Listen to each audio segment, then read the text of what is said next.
Son las 23 horas con 35 minutos. Vamos al tema anunciado. Vamos a seguir hablando de cultura en esta noche casi cultural de hora 23. Y nos vamos a ocupar de las actividades del museo, el Museo Nacional de Etnografía y Folclore. Les había anunciado una 32ª reunión anual de etnología. Será uno de los temas que conversemos, pero antes presento desde luego a nuestra invitada que nos va a hablar de esas actividades. Se trata de Elvira Espero Aica, ella es directora del museo. ¿Cómo está, Elvira? Buenas noches, bienvenida a Bolivisión. Muy buenas noches, gracias por la invitación. Para mí es un honor poder estar en este programa que siempre veía que es muy interesante en términos culturales, que tienen, como decir, una introducción más profunda. Me alegro que sea así. Revisaba su hoja de vida y encontraba datos interesantes que seguramente también lo van a ser para las personas que nos ven. Usted es artista plástica, investigadora y también dice su hoja de vida tejedora. ¿A qué se refiere con tejedora? Bueno, desde mi niñez yo soy tejedora, he podido tener, digamos, una educación tradicional de la comunidad que he aprendido, bueno, mi mamá aprendió de mi abuela y mi mamá me enseñó a mí, digamos, me transfirió. Y es así de generación en generación que va enseñando. Yo creo que son los únicos libros que han quedado, yo diría, de todos los Andes, porque en realidad mucha gente habla que no hay escritura, pero la escritura está en los libros, está en la arquitectura, está en diferentes, yo diría, acciones diversas específicas, ¿no? Que ¿Usted nació en qué parte del departamento? Sur de Oruro, que es Cajachaca. En el sur de Oruro. Muy bien, entonces el dato de tejedora. Y también dice su hoja de vida, narradora de la tradición oral y poeta. Así es, esa es la primera fase que yo he tenido, que ha sido bastante interesante. A mis 12 años se ha publicado un libro que se llama Ahora les voy a narrar. Y es justamente cuando Elvira tiene un primer viaje al área urbana, yo diría, porque viene a La Paz, y es finalista de las Casas de las Américas en Cuba, a mis 12 años, ¿no? Entonces este libro se publica y se presenta en la vicepresidencia, y vengo a La Paz por primera vez y me impresionó por una área urbana tan concentrada, tan diferente a un área rural. Entonces ahí es donde comienza también un bagaje, digamos, de apreciar un poco de las tradiciones y culturas y identidades de la comunidad, y creo que es donde me lanzo un poco y bueno, comienzo con el tema del arte textil y luego el tema de la narración oral y luego pasando a la poética, pero eso ya es después de haber terminado la carrera de artes, porque había visto muchas poesías escritas en haiku, que son unos versos muy cortos de Japón, que me ha impresionado porque en realidad ver un poco los versos más como del norte o de Europa normalmente son como especies narrativos. Tienen otra estructura. Exactamente, y esa estructura me llamó mucho la atención, que los haikus eran muy precisos porque eran versos súper cortos y precisos, que también en los Andes tenía esta práctica cuando nosotros hacemos la rima. Entonces me impactó bastante y por esa razón me tocó, digamos, profundizar un poco. Y claro, como cantante de la región, de la comunidad, era una buena improvisadora en la comunidad. Más a su hoja de vida. Sí, entonces eso en realidad me ha enriquecido y bueno, hemos podido publicar varios libros y el último recién ha ganado un premio en Arica, que estoy muy fascinada, que pronto va a salir la publicación. Qué bueno, felicidades por ese galardón. Pero del conjunto de actividades, usted se destaca más y es su principal actividad, la condición de artista plástica. Así es. Y me comentaba antes de comenzar la entrevista que incluso tuvo un periodo largo de estudios y de actividades profesionales en Inglaterra, ¿verdad? Así es. ¿Qué hacía por ahí? Bueno, he hecho muchos trabajos con el tema de actualmente lo que trabajo en el museo y creo que me ha llevado el tema de acumulación del conocimiento. En realidad yo trabajé después de haber terminado la carrera de Academia de Artes. ¿En la UMSA? No, en la Academia Nacional de Bellas Artes. Una vez que terminé, en realidad para mí fue muy difícil porque no contaba con casa, no contaba con familia, no contaba con nada, digamos, en esta área urbana, que es muy difícil en realidad insertarse por plena. Entonces terminé y decidí retornar a la comunidad, pero en la comunidad me dijeron, pues, ¿qué aprendiste en la universidad? Nosotros queremos saber de lo que usted ha aprendido. Claro. Y bueno, lo único que podía compartir es las bibliografías que se había absorbido en ese momento por completo, porque la universidad es lo que te da, ¿no? Mucha bibliografía para poder entender acerca del arte, pero en mi caso había llegado a una biblioteca que es ILCA, y dentro de la biblioteca del ILCA había otra biblioteca que era de especialidad más diversa en términos de ciencias sociales, que es la biblioteca de Lucy Briggs. ¿Y cómo se da su paso a Londres? Y ahí es donde salto, ¿no? Entonces, lo que pasa es que yo comienzo a informar a la comunidad de lo que había aprendido, y ahí es donde comienza la investigación. Dice, no, esto no funciona así, esto funciona de esta manera. Sale un primer libro que es Ciencia de las Mujeres. Gracias a ese libro es donde me invitan para el Museo Británico, porque ven el contenido, que tiene un bagaje bastante grande, porque ve la cadena operatoria de una manera más completa. Entonces, donde me invitan y trabajo en la colección de las Américas, que es bastante grande, porque allá las colecciones son por continentes, ¿no? No es como en aquí que lo tenemos, son pequeños en realidad. ¿Usted ya manejaba el inglés o lo acabó de perfeccionar? No manejaba el inglés, apenas estaba tratando de aprender, pero me ayudó bastante, ¿no? Porque también esa impulsión de que tienes que aprender y además tienes que trabajar dentro de la colección.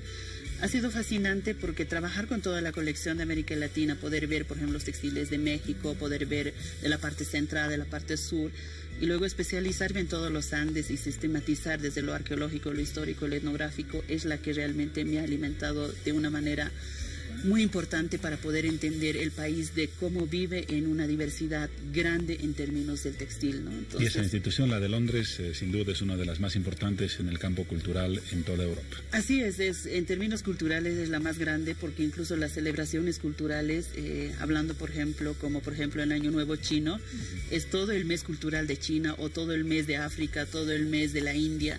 Y ahí es donde tú puedes ver la diversidad cultural en diferentes dimensiones, ¿no? Donde van a hablar de la parte académica, donde van a hablar de la vestimenta, donde van a, por ejemplo, ofrecer comida, por ejemplo, saborear, digamos, ¿no?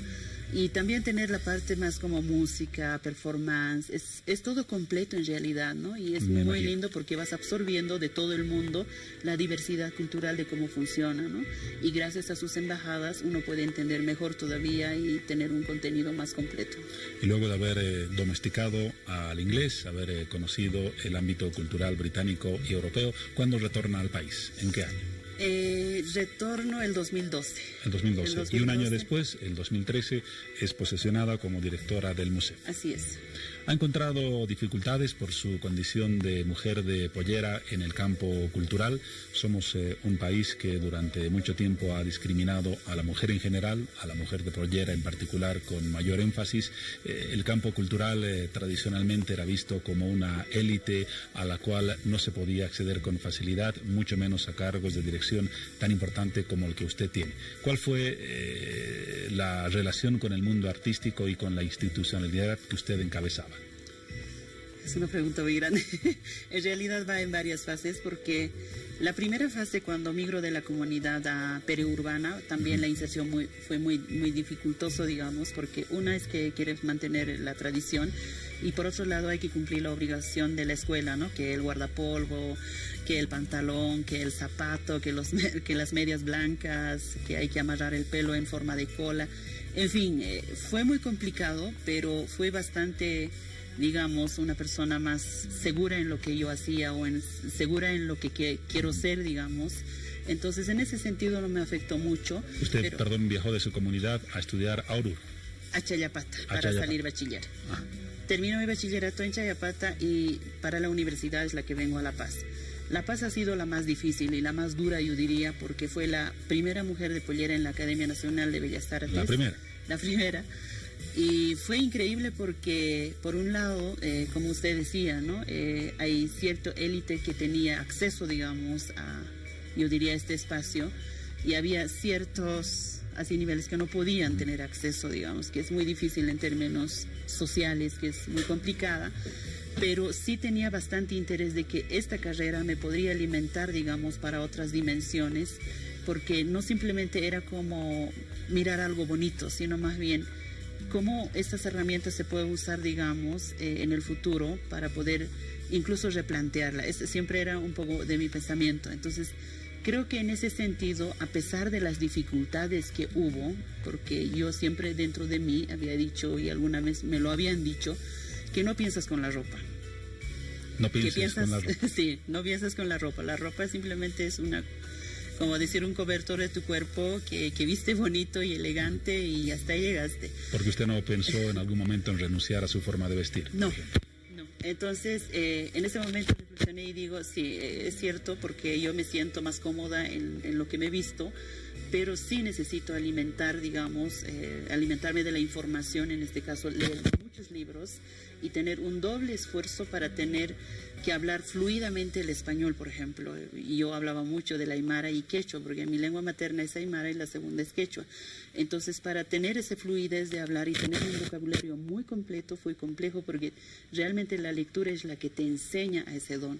Entonces, y mire usted, después acabó aprendiendo inglés y dominándolo sí. en Londres. No, entonces, es un poco complicado, porque cuando comienzo con la lectura del español y de repente llega, yo diría, esta beca del inglés, es como que a la mitad entras desde la aymara al inglés, que es más rápido y más fácil por tema de pronunciación, y además equilibradamente, así, la misma estructura entre aymara y inglés, mientras que del español hay que traducir al oribés. Entonces es un poco más difícil.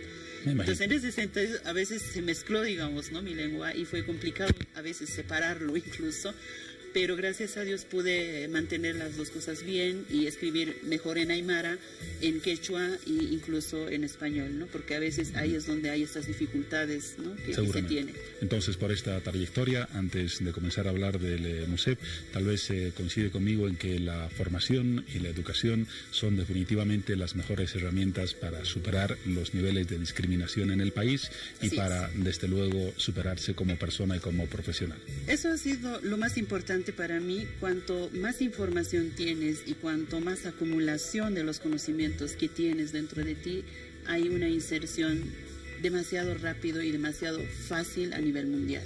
Yo, por ejemplo, nunca tuve problemas fuera del país, nunca he tenido problemas, ya sea en aduanas, ya sea, por ejemplo, no sé, ¿no?, en un aeropuerto, nunca he tenido problemas, pero sí tuve problemas en mi país, porque en este país siempre hay esta dificultad del tema de la discriminación, porque viaja, para qué viaja, y quién eres, ¿no? Y es muy difícil cuando, por ejemplo, yo digo temas culturales, tengo que dar una ponencia, tengo que estar en este evento, y me dice, ¿por qué tienes que estar en este evento? Porque soy invitada especial. Entonces es impresionante, porque, y además, ¿quién paga tu pasaje, no? Y es el que organiza que paga, ¿no? Yo no me pago. Entonces estoy saliendo como al año 6 veces o 7 veces del país. Así fue antes de que yo entrara al museo, ¿no? Yo siempre estaba fuera del país y en diferentes lugares, porque como ve que tengo tantas especialidades, entonces bien venía por el textil, bien venía por poesía, o bien venía por las narraciones orales, o bien venía por el tema del arte, en fin, ¿no? Entonces se abrió un campo bastante grande. Muy bien, nos hemos ocupado en estos minutos de hablar de su trayectoria profesional y de su trayectoria personal. El importante, porque creo que es una muestra, como lo apuntaba hace un instante, de que la educación y la superación son las llaves para vencer muchos obstáculos. Ahora sí, vamos al año 2013, usted llega al MUSEP, ya tiene 5 años de gestión. ¿En qué se ha cambiado el perfil del Museo de Etnografía y Folclore? Bueno, para mí ha sido muy importante y un reto muy grande, porque estamos hablando del museo más grande del país, y es un repositorio que cuenta con más de 32.000 bienes culturales y más de 100.000 bienes documentales. Que recordamos está respaldado por el Banco Central de Bolivia, a través de su fundación. A través de su fundación. Entonces, para mí realmente fue un reto, porque imagínate que estas colecciones nunca se han trabajado. Simplemente son colecciones que se han guardado 50 años de acumulación de bienes culturales del país. Y para mí era importante, cuando yo veía, por ejemplo, los otros museos, tanto en Europa, Norteamérica o en Sudamérica, de cómo están los museos y cómo nosotros podríamos reflexionar eso era, y cómo podemos complementar de la mejor manera, digamos, para tener una información más completa para la sociedad en general. Entonces, eso fue el replanteamiento cuando yo llegué al museo, y replanteé justamente por un conocimiento completo que tuve en términos de la cadena operatoria que manejé el textil. Entonces, replanteé y dije, tenemos que trabajar sobre la especialidad de textil, que era la rebelión de los objetos, enfoque textil, con 4 mesas temáticas. Obtención de la materia prima, que también es parte de la crianza de la materia prima, tratamiento de la materia prima, elaboración del objeto, la vida social del objeto, y en términos consecuencias en algunas temáticas. esto fue lo más primordial, digamos, enfocarlo para poder complementar y realmente tener una mirada desde nuestro punto de vista y de lo que somos y de lo que conocemos. Ahora se dice en la información, comenzamos a meter esta primera temática textil y luego podemos transferir a otras temáticas como cerámica, pasamos arte plumario, metalurgia, madera cestería el año pasado, y este año justamente vamos a trabajar el tema de líticos, que es la colección de piedras. Lo que ha derivado, a eso iba mi pregunta, a una renovación, se dice en la información del museo, usted nos confirma, a una renovación del 95% en la presentación de las salas. ¿Es así de radical el cambio?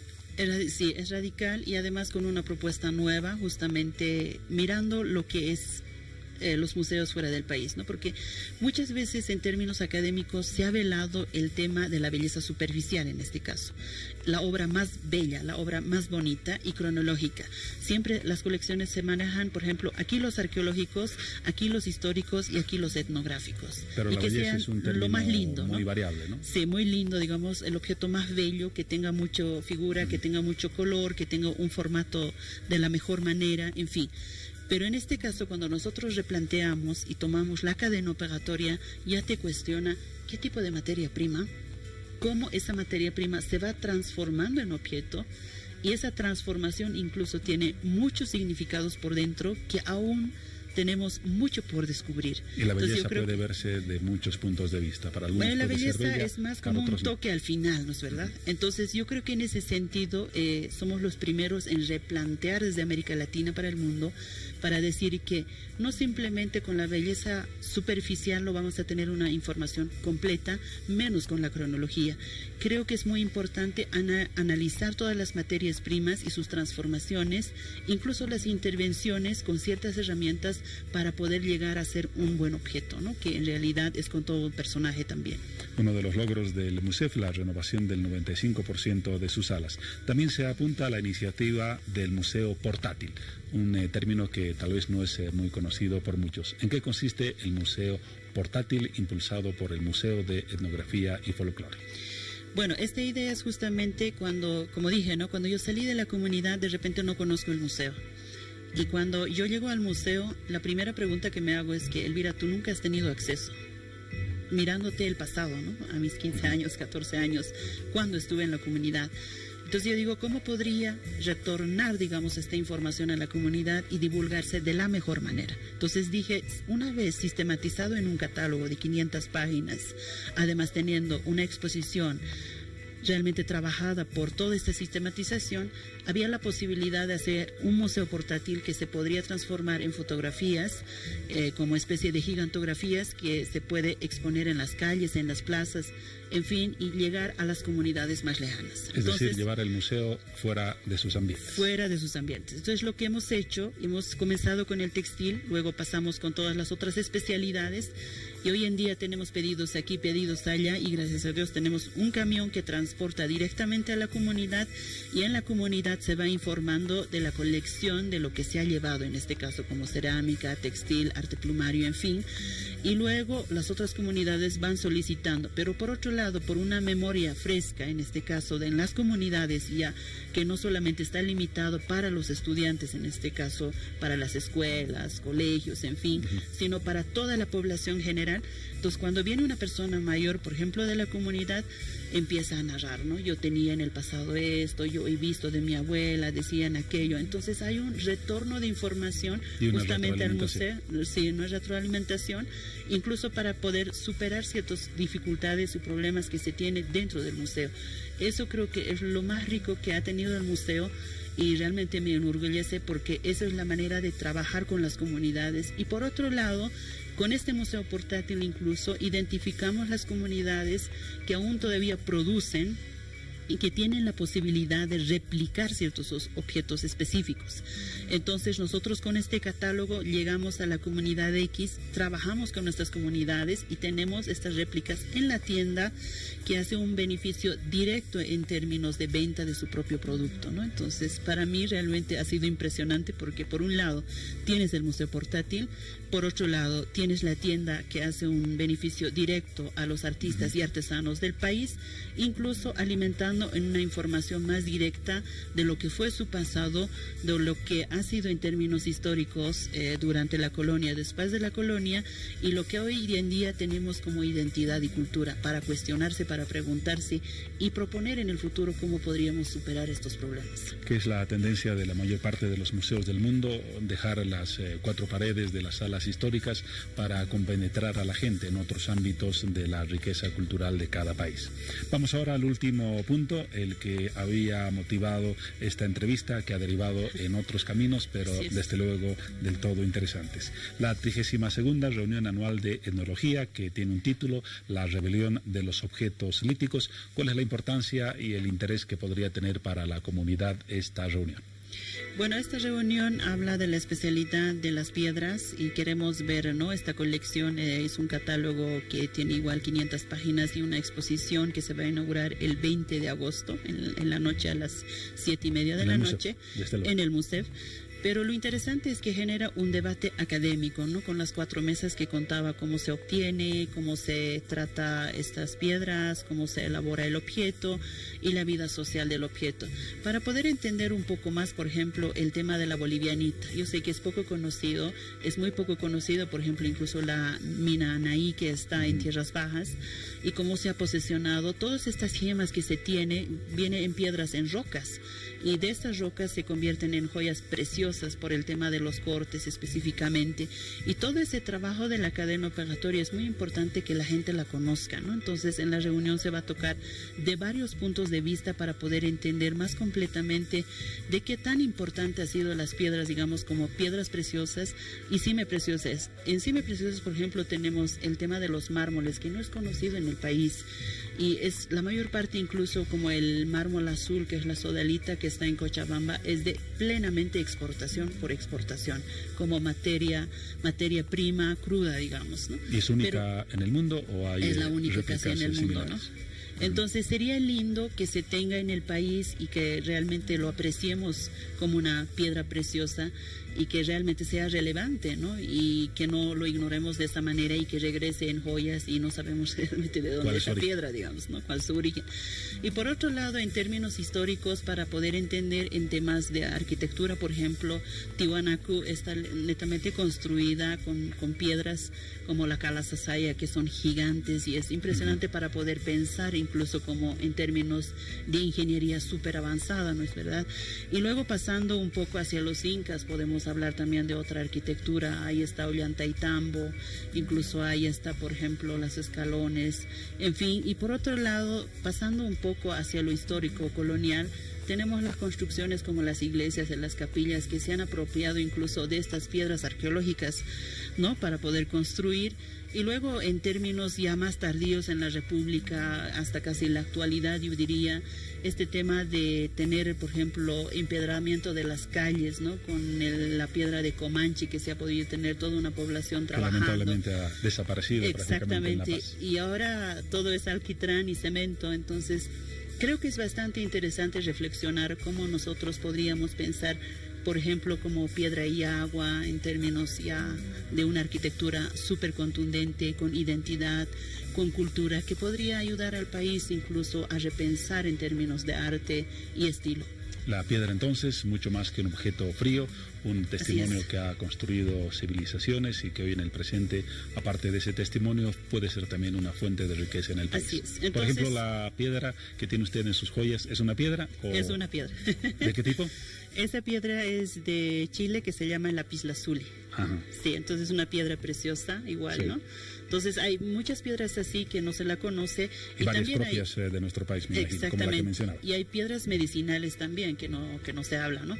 Pero lo interesante es que tenemos este debate académico y tenemos por otro lado el tema práctico que se demostrarán por artistas y artesanos de cómo se hace la talla, ¿no? Qué tipo de piedra se tiene, qué piedra es más dura, qué piedra no es dura, en fin, ¿no?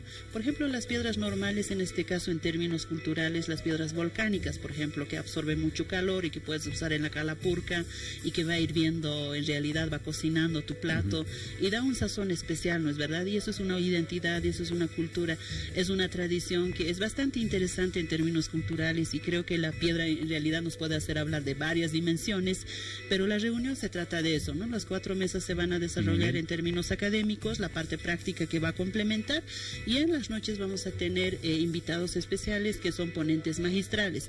Uno de los magistrales que es bastante interesante para mí es el tema de la conservación y restauración de las piedras, que muchas veces no lo conocemos en el país, y creo que no hay ni la especialidad donde tú puedes estudiar esta carrera, y creo que hay que aprovechar porque esta persona es muy especializada que está viniendo para poder brindarnos una información, digamos, más certera acerca del tratamiento y también curamiento de la piedra, ¿no? Ajá. Llegarán especialistas de Argentina, Así Chile es. y Francia, además de los nacionales. Así La es. fecha inicia el 20 de agosto, concluye el 24. Pueden Así participar expertos o interesados en general en la temática. En realidad estamos invitando a todos que tienen interés, digamos, quienes quieren alimentarse de esta información, y siempre es muy importante alimentarse de la información, y gracias a eso uno incluso puede tener nuevos planteamientos, nuevas ideas, nuevas innovaciones, en fin, ¿no? Entonces la invitación es para todos. Quienes quisieran tener un certificado para los estudiantes, por ejemplo, la inscripción es 15 bolivianos y para los profesionales 40 bolivianos, ¿no? ¿Las Entonces, inscripciones en dónde se registran? en el museo. En el mismo museo. En el mismo museo, ya ha comenzado hoy día, entonces hasta el viernes, hasta lunes de la semana que viene vamos a seguir inscribiendo. Realmente esto es para quienes quieran el certificado, pero los que realmente solamente son como oyentes que quieren escuchar, no hay ningún problema, que también está abierta en realidad para todo el público. Muy bien, la invitación entonces está atendida. Elvira Espejo Ayca, ha sido un gusto conocerla. Felicidades por su trayectoria profesional y personal, por las etapas que ha superado en este duro camino que a veces es la vida, mucho más para mujeres de su condición. Las felicitaciones por el trabajo que desarrolla en el MUSEF, y adelante con esa misión, y éxito desde luego en el próximo encuentro. Muchísimas gracias. Muy bien, estaremos pendientes de los resultados de esa 32ª reunión anual de etnología titulada La rebelión de los objetos líticos. Gracias una vez más. Gracias por invitarme a este programa tan importante, y bueno, esperaremos en el evento a todos los oyentes que hoy están viendo en este programa. Muy bien. Vamos ahora, dejamos el tema, a mencionar las noticias que han sido importantes en la jornada que ya ha concluido. Estamos en miércoles. ¿Qué pasó de destacado en martes? Nos los cuenta